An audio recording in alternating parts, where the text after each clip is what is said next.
মুসলমান বন্ধুরা আমার, জান্নাতের আকাঙ্ক্ষা যার থাকবে, যত বড় গুনাহ করুক সে হেদায়েত পাওয়ার জন্য বারবার চেষ্টা করবে, তওবা করার জন্য চেষ্টা করবে।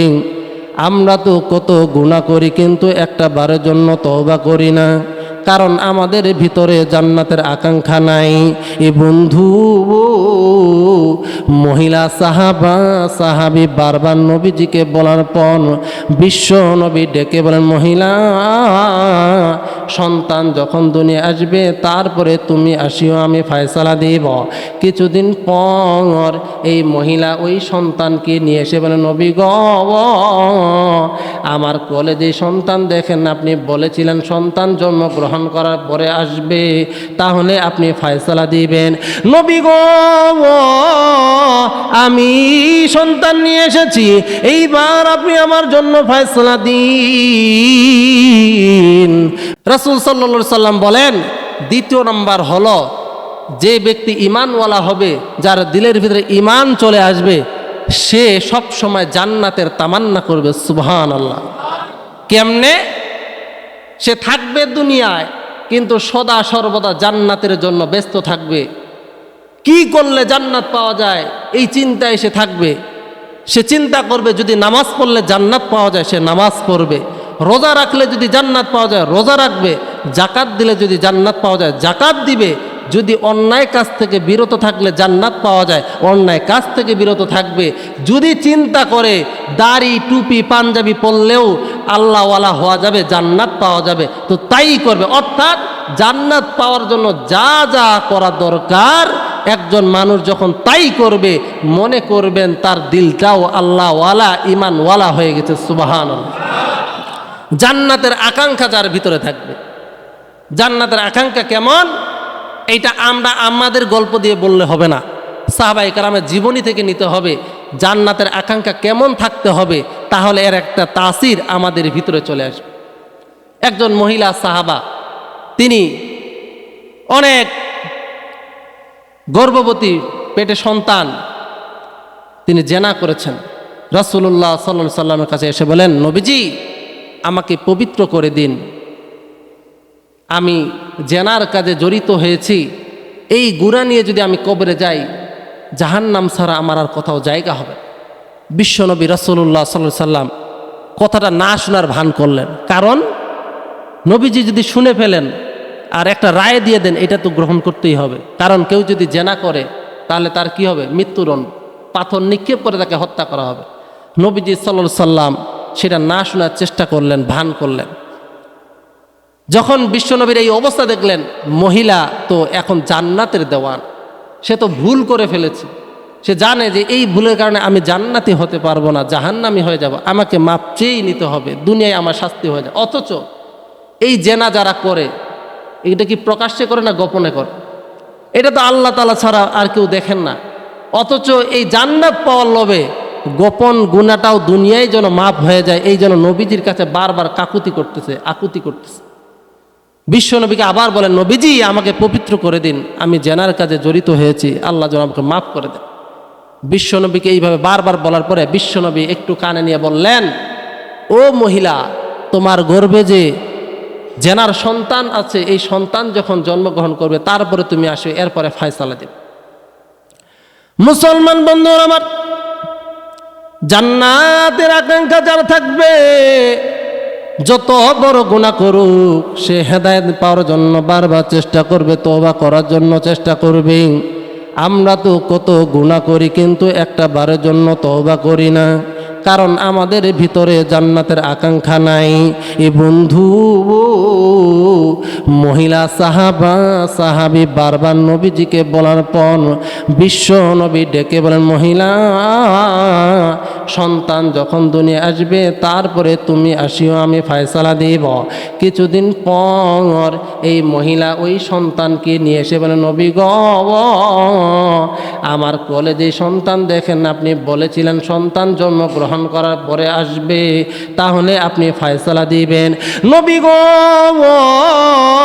আমি সন্তান নিয়ে এসেছি, এইবার আপনি আমার জন্য ফয়সালা দিন। বিশ্ব নবী আবার বলেন, মহিলা, তোমার এই সন্তান একেবারে ছোট, এখনো দুধ ছাড়ে নাই, যাও যাও তাকে নিয়ে যাও। যখন এই সন্তান দুধ ছেড়ে দিবে, নিজের হাতে তুলে রুটি খেতে পারবে, ওই সময় তুমি আমার কাছে নিয়ে আসিও। বিশ্ব নবীর কাছ থেকে বিদায় নেওয়ার পর, এ বন্ধু,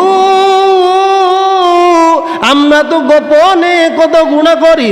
স্বামী বিদেশে চলে গেছে, আমরা তো ঘরের মধ্যে জেনার কাজে জড়িত হই, অথচ এটা তো ছিল তার আমানত, তার সম্পদের আমানত। কিন্তু স্বামী বিদেশে থাকার কারণে আমরা অবৈধ কাজে জড়িত হই, কিন্তু একটা বারের জন্য আফসোস করি না, একটা বারের জন্য অনুশোচনা করি না। এ বন্ধু, দেখুন দেখুন কেমনে তওবা করতে হয়, কেমনে করতে হয়। কিছুদিন যাওয়ার পর মহিলা কোলের বাচ্চাকে একটা হাতের মধ্যে রুটি দিয়া বিশ্ব নবীর সামনে এসে বলে, নবী গো, দেখুন আমার সন্তান এখন নিজের হাতে রুটি খেতে পারে।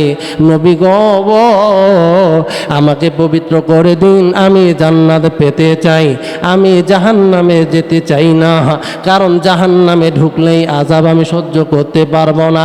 এ মুসলমান, খেয়াল করে শুনবেন, ওই যে কতদিন আগে কবরবাসীরা কবরে চলে গেছে, এখনো তারা কবর থেকে উঠতে পারে নাই। আপনার বাবা 10 বছর আগে ইন্তেকাল করেছেন, এখনো কবর থেকে উঠতে পারে নাই। এই বন্ধু গো, কবরের জিন্দেগি ভয়াবহ জিন্দেগি। যদি ভালো করেন তো ভালো পাবেন, আর যদি অন্যায় করেন, অবিচার করেন, জেনা করেন, বেবিচার করেন, মারামারি, কাটাকাটি, ফাটাফাটি, রাহাজানি, ছিনতাই, বাটপারি, সুদ ঘুষ গ্রহণ করেন, তাহলে জাহান্নাম ছাড়া আপনার ঠিকানা অন্য কোথাও হবে না। কথা বলুন ঠিক কিনা? বিশ্বনবী লক্ষ্য করে দেখে ওই ছোট্ট বাচ্চা নিজের হাতেই রুটি ছিঁড়ে ছিঁড়ে খাচ্ছে। বিশ্বনবী নিজের জিম্মায় বাচ্চাকে নিয়ে নিলেন, আর সাহাবাদেরকে ডেকে বললেন, সাহাবারে, এই মহিলার মৃত্যুদণ্ড জারি হয়ে গিয়েছে, তোমরা সবাই তাকে পাথর মেরে হত্যা করো। মহিলাকে সামনে রেখে সবাই চতুর্দিক দিয়ে পাথর নিক্ষেপ করছেন। মহিলার গায়ে বারবার পাথরগুলো লাগতেছে, কিন্তু মহিলা অটল রয়েছে। কারণ কি? তার দিলের মধ্যে কিসের ভালোবাসা? জান্নাতের ভালোবাসা। তার দিলের মধ্যে কিসের ভালোবাসা? জান্নাত পাওয়ার জন্য পাগল হয়ে গিয়েছে। এই জন্য পাথরের আঘাত সে সহ্য করতেছে। একজন সাহাবী রাগান্বিত হইয়া বিশাল বড় একটা পাথর নিয়ে এমন জোরে আঘাত করেছে, মহিলার শরীরটা খণ্ড বিখণ্ড হইয়া রক্তের ছিটা শরীরের মধ্যে চলে এসেছে। সাহাবা ডেকে বলেন, নবী গো, ইয়া রাসূলুল্লাহ, ইয়া হাবিবাল্লাহ, এই পাপিষ্ঠ মহিলার রক্ত আমার গায়ে লাগলো। একটু তিনি মুখ ছিটাইলেন। বিশ্ব নবী ডেকে বলেন, সাহাবী সাবধান, সাবধান হয়ে যাও, সাবধান হয়ে যাও। এই মহিলা ভুলে গুনাহ করেছে, কিন্তু তওবা করার জন্য এমন পাগল হয়ে গিয়েছে, আল্লাহকে ভালোবাসার জন্য এমন পাগল হয়ে গিয়েছে, জান্নাতের জন্য এত পাগল হয়ে গিয়েছে, তার তওবা এমন পর্যায়ে চলে গিয়েছে, এই তওবা যদি দুনিয়াবাসীর মধ্যে বন্টন করা হয়, সবার জন্য জান্নাত যথেষ্ট হয়ে যাবে। তওবা কেমন করতে হবে যে রাসূলুল্লাহ সাল্লাল্লাহু আলাইহি সাল্লাম বারবার ফেরত দিচ্ছেন যে তুমি চলে যাও, কিন্তু সে বারবারই এসে বলে, নবীজি আমার সন্তান এখন জন্মগ্রহণ করেছেন, এরপর নবীজি আমার সন্তান এখন নিজের হাতে রুটি খেতে পারে, এখন আর তার আমার যত্ন করার দরকার নাই, এরপরেও আপনি আমাকে তওবা রাস্তা বলে দিন, কারণ আমি যে গুনাহ করেছি এই গুনাহ নিয়ে তো কবরে গেলে জাহান্নামী হব, আর জাহান্নাম তো এত সস্তা নয় যে মন চাইলে বের হব। আমাকে একবার ফেলে দিলে আমি বারবার উঠতে চাইব, কিন্তু আমাকে দাবায় রাখা হবে। আমি বারবার মুক্তি চাইব, কিন্তু আমাকে বারবার সেখানে শাস্তি দেওয়া হবে। আমি তো জাহান্নাম থেকে বাঁচতে পারবো না। নবী গো, আমার এমন একটা ফয়সালা করে দিন, আল্লাহ যেন আমাকে জান্নাত দিয়ে দেয়। সুবহানাল্লাহ। কিন্তু এইরকম অনুশোচনা আমাদের কি হয়? কখনো হয় না। কারণ কি? আমাদের ভিতরে ওই যে 3 গুণ যে রয়েছে, এই 3 গুণ ফিট হয় নাই। যদি ফিট হইতো তাহলে আপনিও এরকম তওবা করতেন, গুনাহ থেকে বেঁচে থাকতেন। তো রাসূলুল্লাহ সাল্লাল্লাহু আলাইহি ওয়াসাল্লাম বলেছেন 3টা জিনিস যদি পাওয়া যায় তাহলে তার ভিতরে ঈমান ঢুকেছে, এটা পাওয়া যাবে। তার মধ্যে কয়টা বলা হয়েছে? আর 1 নম্বর হলো, সেটা হলো মৃত্যু আসার পূর্বেই মৃত্যুর জন্য ব্যস্ত থাকা, মৃত্যুর প্রস্তুতি নেওয়া। আশরাফ আলী থানভী রহমতুল্লাহ আলাইহি তিনি লিখেন তার কিতাবের মধ্যে যে একজন মানুষ, সাদাসিধে মানুষ, তিনি রাস্তা দিয়ে হেঁটে যাচ্ছেন, তো আজরাইল আলাইহিস সালাম তার সামনে চলে আসছেন। তো লোকটি বলেন যে আপনি কে? বলেন আমি হলাম আজরাইল। এইবার এই লোকটি বলছেন আমি তো বহুদিন ধরে আপনার অপেক্ষায় আছি, আপনি কখন আসবেন আর আমাকে নিয়ে যাবেন? আমি তো আল্লাহর সাথে কথা বলার জন্য, আল্লাহ দিদারের জন্য ব্যস্ত হয়ে গেছি। সুবহানাল্লাহ। মুসলমান বন্ধুরা আমার, এই লোক আজরাইল আলাইহিস সালামকে ডেকে বলে, আজরাইল ভাই, আমি তো বহুদিন আপনার অপেক্ষায় রয়েছি। আজরাইল ভাই গো, আমাকে একটু সময় দিন, আমি মৃত্যুর জন্য সর্বদা প্রস্তুত আছি। আমি যখন বাসা থেকে বের হয়েছি, আমি উজুর হালতে বের হয়েছি।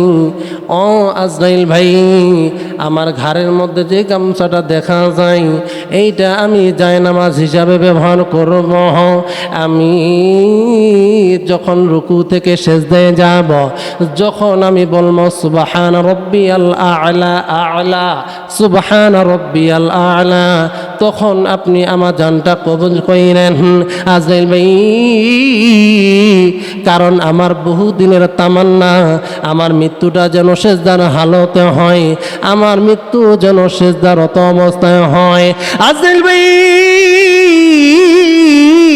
কত গুনাহ করেছি, আমল কেমন করেছি জানা নাই, কিন্তু আজরাইল ভাই আমার মৃত্যুটা যদি সেজদারত অবস্থায় হয়ে যায়, কঠিন কিয়ামতের ময়দানে আল্লাহর সামনে আমি বলতে পারবো, আল্লাহ আমার মৃত্যুটা সেজদার হালতে হয়েছে, আমার এই মৃত্যু সেজদার হালতে হওয়ার উসিলায় আমাকে আপনার গোলাম হিসেবে কবুল করে নিন। আজরাইল সাল্লাম ডেকে বলে, যুবক, তুমি তোমার কাছে চলে যাও, আমি তোমার জান কবজ করার জন্য আসি নাই। আমি যখন আসমানে ভ্রমণ করতেছিলাম, ফেরেশতারা কিছু মানুষেরকে নিয়ে আলোচনা করতেছে, যাদের ভিতরে ঈমান পরিপূর্ণ ঢুকেছে, সদা সর্বদা মৃত্যুর জন্য প্রস্তুত থেকেছে। এই সমস্ত লোকদের আলোচনা দেখি আসমানে ফেরেশতারা করতেছে, তাদের মধ্যে আমি তোমার নামটাও দেখেছি, এই জন্য আমি তোমার সঙ্গে সাক্ষাৎ করতে এসেছি। এ যুবক,